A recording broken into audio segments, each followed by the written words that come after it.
so to get started today, what we're going to go over, as mentioned, is selection list, and there's quite a few things involved with selection list. So first, we'll kind of go over just the just regular selection list, how it's set up, and then we're going to go through how to set up a dynamic part category, how to set up different dynamic lists, and then understanding the different columns, because there are a lot of different columns on that list. And then lastly, understanding how filters can be used. So to begin with, I'm just going to go ahead and do a new estimate and just pull up one of our most commonly used products, which is wide format prints. Within wide format prints, we'll see, we'll kind of look at the material type and material. So material type, one other way to look at that is just the category. So your banner, mesh banner, vinyl, and if you select one of those, then you'll have its corresponding materials show up. And this is what we kind of refer to as your basic dynamic list, basically dynamically linked to its category. Now, on this list, if we scroll down, we could look all the way towards the bottom. We have an option to add to edit selection list. So if you click on that, then you can see this is our actual selection list. And if we look at the top here, you'll see the name, roll stock material type.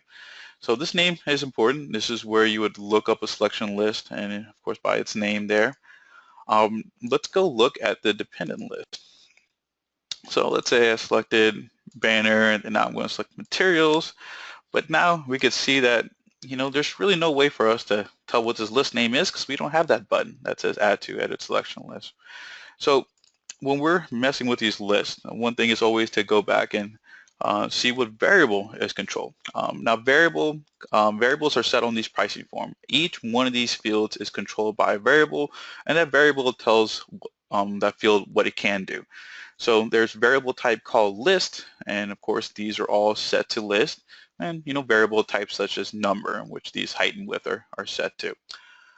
Now of course most people won't know those variables, and if you click on the wide format prints, this will show you all the variables that are associated with this particular product. So if we're trying to figure out what's the variable that's controlling material, then we're just going down this list, and of course some of the variable names are not straightforward. So if you're looking for material, more than likely it's not going to be there, and that's because we have flat stock and roll stock material, so we can't just have material. But if you look at the value column, you could kind of look for banner ultraflex as you scroll down, and wherever you come upon it, you'll see. So we can see that I've scrolled down and we have banner ultraflex, and it's pointing to a variable called roll stock material. So that's one way to look up the variable. Another way, maybe another quick way, is to look up the pricing form. So if we do right click on the line item, go to line item options and view pricing form. Some products don't have that option. Just wanted to show you, if that product doesn't have that option of line item options view pricing form, you could simply do view product, click on this pricing form / product layouts tab, and do edit pricing form. And then again, this tab may be not showing, and if that tab isn't showing, then you just click on the advanced tab, and it's this checkbox right here that enables its view. But getting to the pricing form, then we could actually just click on the field, and then when you click on these fields within the pricing form, most of you guys are probably not customizable, so you can't click this edit button here. It won't do anything for you. You just want to click within the pricing form, and you want to click close to that black arrow, and that will kind of highlight that field for you. And then you can see here in this properties tab that we have variable name, and variable name is roll stock material. So let's actually go to the product. Again, going to the product, simply just right click, line item options, view product. And let's look up that variable. So that variable said roll stock material. So let's go to variables, and you can definitely go through these categories and search. Obviously, if it's roll stock, more than likely it's going to be underneath there, and as you can see, it's right there. But of course, if you don't know, you could certainly come in here and you could actually type in the first few letters, and then even use this as a little drop down to get to there.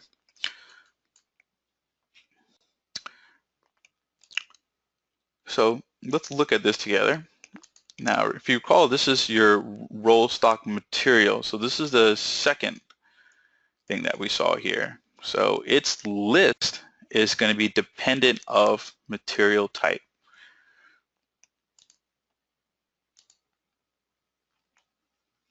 So if we go back to the variables, that's kind of what we see here. When we click on the roll stock material, we can see that it's a list variable, but it's default list. There's no default list that it's showing, and that's because it's using a list from the parent roll stock material type. So that's what you see here. You see a checkbox that says use dependent list from, and it's specifying the variable. So to get more info, you basically say, hey, let's go look up that variable. Now, just to also point out that it's saying use dependent list from roll stock material type, and right below that it does say dependent list name. So just keep that in mind because we'll see that in just a second here. So when you see something like this, you just want to go to the variable that it points to, roll stock material. And now on this one, we could see that there's a list that's set underneath default list. And to get to that list, you could certainly go here on the left to selection list, or a nice shortcut way to get to that is just clicking this little pen button, and it will go directly to that selection list there. And here, this is basically what we saw via the pricing form, just a bigger version. So that's the same list that we see if we go to material type, add to edit selection list. Same exact thing.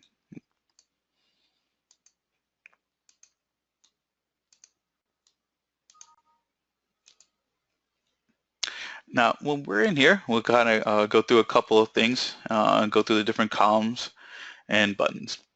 So here, as you recall, now it says this is just text. All it is just text of the different categories. So you could put this as anything as you want. And the next row over, or next column over, I should say, is roll material list. So if you recall on that product, on the roll stock material, we were saying use that list from the roll stock material type variable, and then use a dependent list name roll material. So roll material, that's what it's referring to here, is roll material list.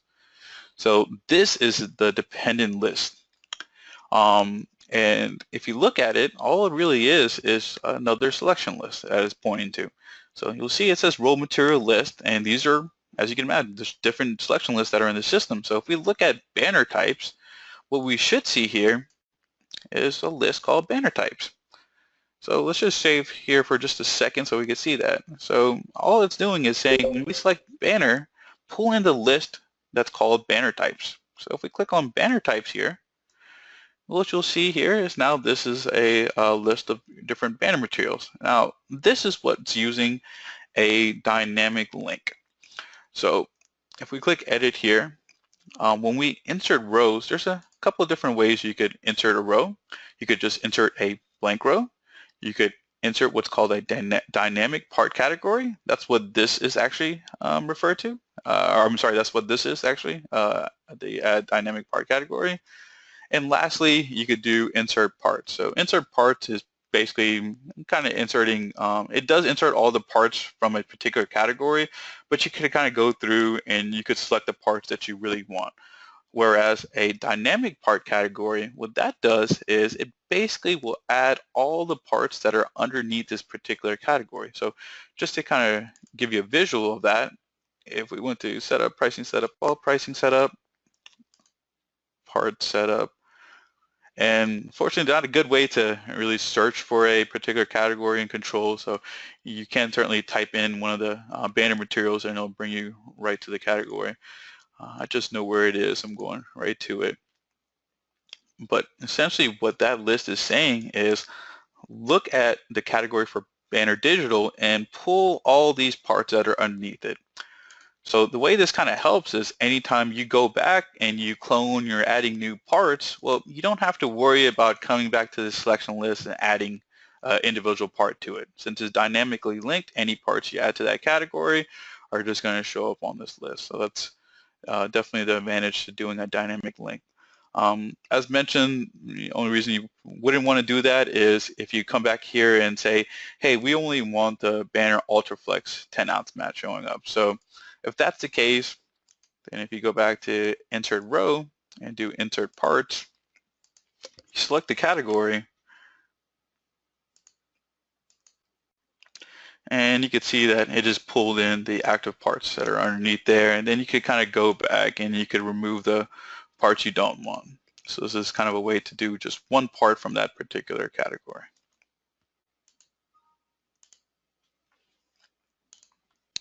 And again, this list is tied back to what you kind of view as your master list.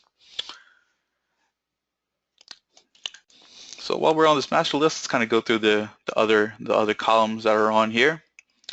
So we have your roll material list, and like I said, that's just another list.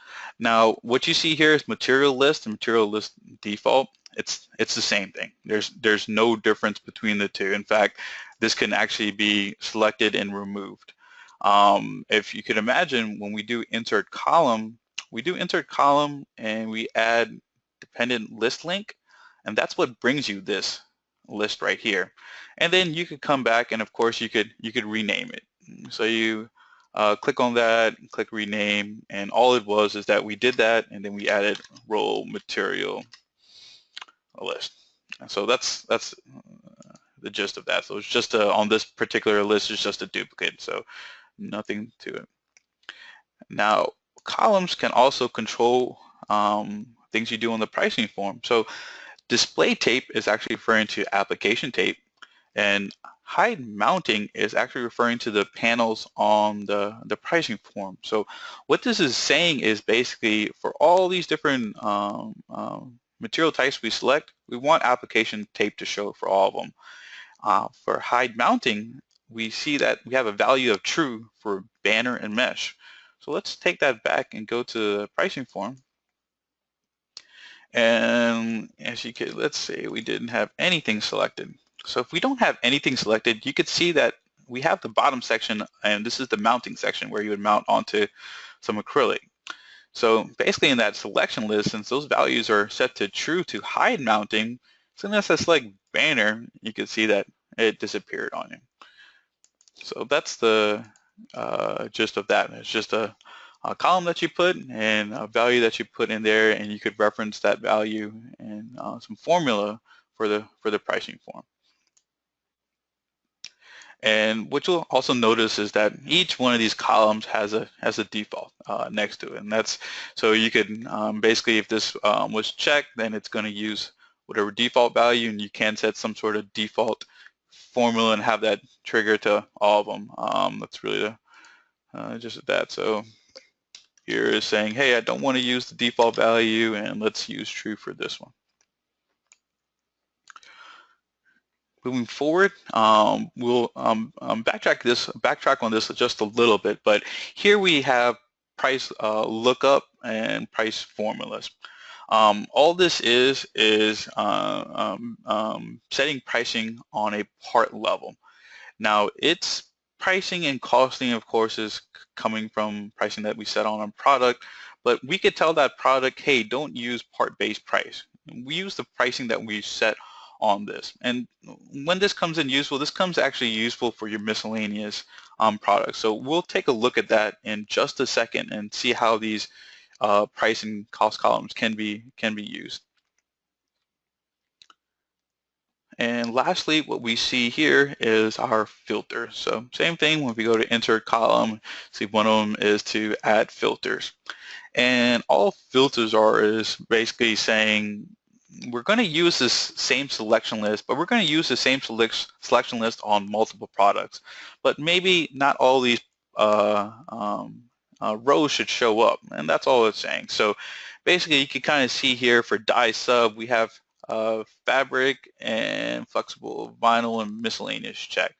So when we're using the dye sub product, and if that filter is set, then these are the only items that are going to show up on that dye sub product. So to kind show you how it's set on this product. If we go to product setup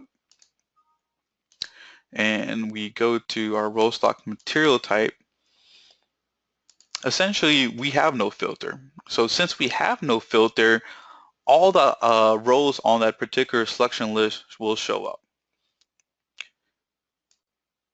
But let's say on this product, I said, hey, I just want the items that I've selected for die sub. Well, we would go back to our product, and under filter, we would check die sub. So you could see here, when you create filters, this list will actually populate with the filters that you create. You select this one, and now basically we have limited that list to only show those 3 items: fabric, flexible fine stays, and miscellaneous. So it gives you an idea of how filters work. And same thing with our materials. So you could set that up at the master level, and then if you come back and we look at the dynamically linked list, we could actually see here that we have a filter of substrate direct print. So what that's going to show you, if we went to that list, and we could click on any one of the dependent lists that we see here. So banner, and then we see banner types. So we have banner types here, and if we scroll all the way to the right, then we could see that same filter. Now this one doesn't mean too much because it is a dynamically part category, so basically all parts have that check. So this one, as you could imagine, if you had individual parts in there, then you could kind of uncheck and check the ones that are to direct print. So on this one's actually a little bit different because on the parts themselves, you could actually set that. So it's just a little bit different on how filters are working on that one. But the whole concept of it is that you can set a filter and on the list, on the variable itself, tell it to filter it by. Let's go back to the selection list, and let's look at this one here. So this is at the material level, and the reason I want to point this out is something that kind of seems to always be a common theme when customers have questions is, usage or consumption on my parts aren't showing. Well, the usage and consumption is actually set on the roll stock material. This is where you're actually pulling in the material itself, so your UltraFlex and stuff like that. Well, the consumption formula is set on here. So you can see here, this is our consumption formula, and it's just the roll stock roll length and a lot more and some other stuff to it. So this is how it's telling this material needs to be consumed on this particular product. So this is our default part consumption formula, and then we go back to our list right here. So this is that option that we see checked. It says use parent default. So if this option isn't checked, then it's not going to use this consumption formula, and it doesn't know what to use. So that's why sometimes you may see no usage on your parts if you are setting up a custom product and this isn't checked. So if this isn't checked, then it doesn't know what formula to use, and it's actually waiting for you to set up some sort of formula in here. So always important to always have that checked. So if that's checked, then it's going to use this consumption formula, and then you'll have usage for your materials. So really same concept here. If the consumption unit is going to use this unit here, otherwise if you were to uncheck it, then you do have to specify what unit it's being used. So right now it's using foot, and that's because, again, we set it up here as foot.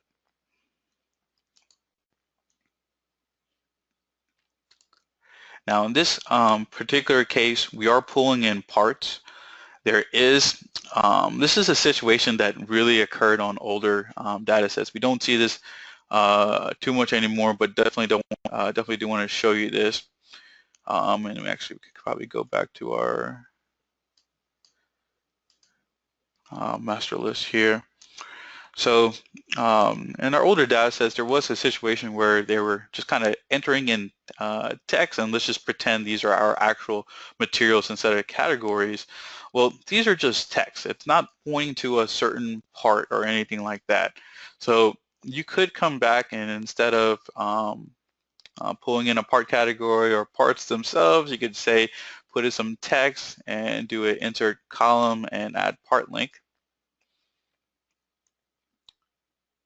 And right here, we basically have our part. So some ways this can be used is maybe you have some parts in the system, and maybe in some products they're referred to something else. So you can basically select a part and say this is HP3M, and if you wanted to, you call it something else. You know, it's one way of how it can be used. Like I said, this is something that I've seen in some older data sets, and that could be because they didn't have the um, dynamic part category, dynamic part links available then. But just wanted to show you that in case you ever see this part column in here and that's all it's doing. It's actually pulling in a part for your respective row.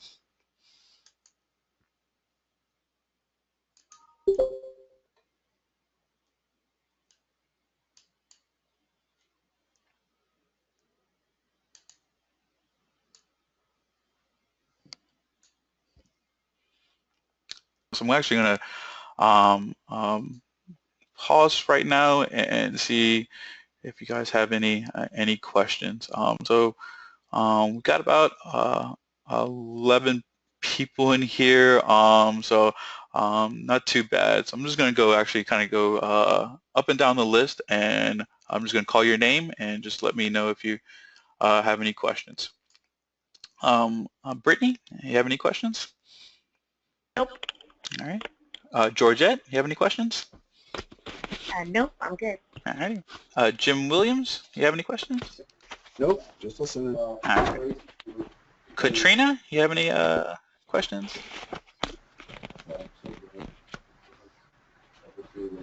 All right. Lauren Hudson, you have any questions? No, on this. All right. Matt, you have any questions, Matt? All righty. Melissa, you have any questions, Melissa? No, I don't. All righty. Randall, you have any questions, Randall? No. All righty. Sid, any questions, Sid? No, thanks. All right. And Terry, have any questions, Terry? Thank you. All right. So yeah, basically it's pretty simple concept. Definitely something that feel free to kind of mess with. The only thing I do want to show is, as I mentioned, on your miscellaneous products, on setting up a list on that one. So miscellaneous products is where the whole cost and price can come into play. So this is one of our miscellaneous products, and a lot of people will take this and clone and make their own kind of custom products out of it. Now, the one thing this miscellaneous product is really meant for is just the input. So you select some type of item in here, and you're inputting the cost, and that would go against your markup to give you your price. So some people like to develop a product and really have pricing set, because their pricing are set, and typically these are, like I said, used for outsource or miscellaneous items that you could set up. Now, this could be done in a number of different ways, but we're going to actually use this to show how the columns. Let me actually remove this column there.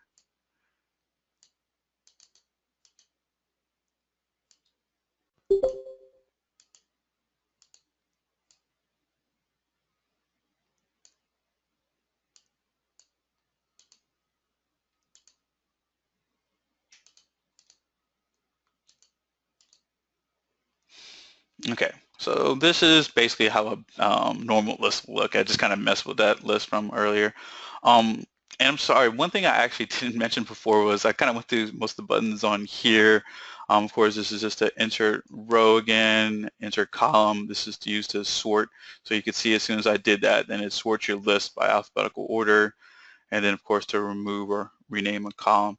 Just kind of quickly go through here. Of course, you have your sorting direction, ascending or descending.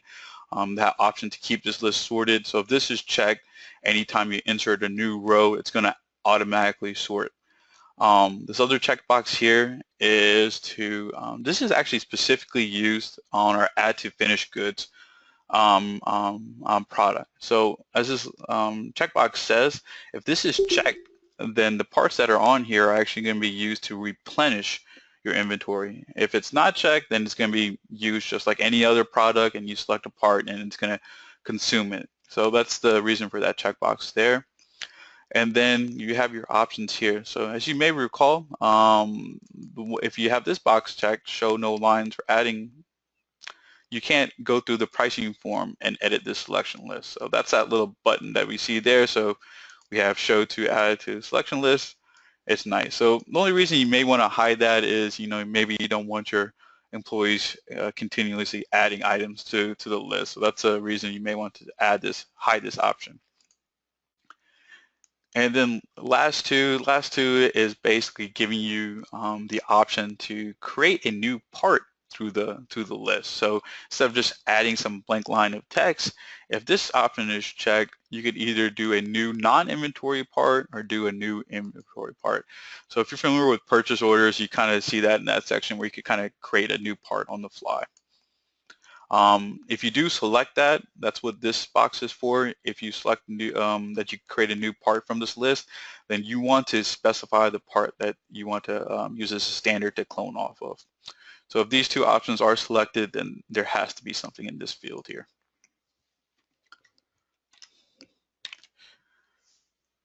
All right, so now to kind of go back onto our price and cost.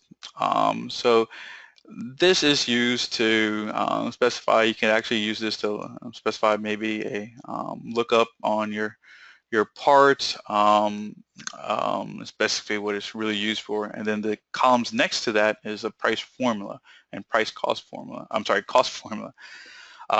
This is where you could actually come in, and if you want, you could actually set like a fixed pricing. So you could come up with a price list is essentially what it's coming down to. So just to kind of give you an idea of how this works, let's say for this one, we just want to put in some fixed pricing. We're not really worried about the cost. So I could come in here and I could tell each item to be priced by a certain thing. And I'm just simply putting in the price. So let's say that costs $50, $25. I'm just really putting in some random numbers in here. So what this really does is now if you rewrite the pricing formula, you could come back and now you could, shoot, let me change that. Now you could really, if you wanted to, kind of here, come back and select it. Now you can kind of see how now this is kind of all grayed out and whatnot. So there's another part to it. So we've said, hey, we set pricing in here, but this product is still being priced using part. And in case you're not familiar with these miscellaneous and outsource, they use a dummy part essentially. So that way you can select any items, you're setting some cost, and basically that cost is being set on this dummy part. So what we have to do is tell it to price it differently. So if we do right click again and view product, and if we click on pricing, this is essentially how it's being priced, and basically just using part-based pricing is essentially what it's doing. All this other stuff it's there, but it's primarily coming from just that highlighted area here. Now, what we could tell it is to look at that price column. So I'm just going to comment this section out. And the code for that is called list price value. And it should turn green just like it did there. Now, as you can imagine, that would be for the price column. If you're doing cost, then it's just list cost value. And the way that this works is if I do list price value, it's then going to ask for its corresponding variable. So what list are we looking at is essentially what it's going to be asking for us. And in our case, it's whatever variable is controlling that. So again, item name, again, you could look up the pricing form to figure out its variable, or again, you could click on here to figure it out, and you're just, again, looking up the value. So business cards, and we see business cards here, and that's tied to this variable called subcontract item name. And if we go back to our pricing setup, that's all we're doing is specifying subcontract item name.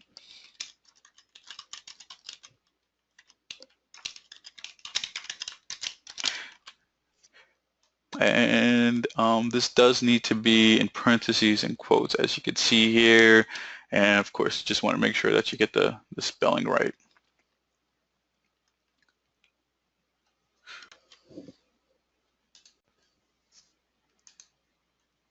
And now I'll cancel this out here. Do a due estimate. Hit miscellaneous.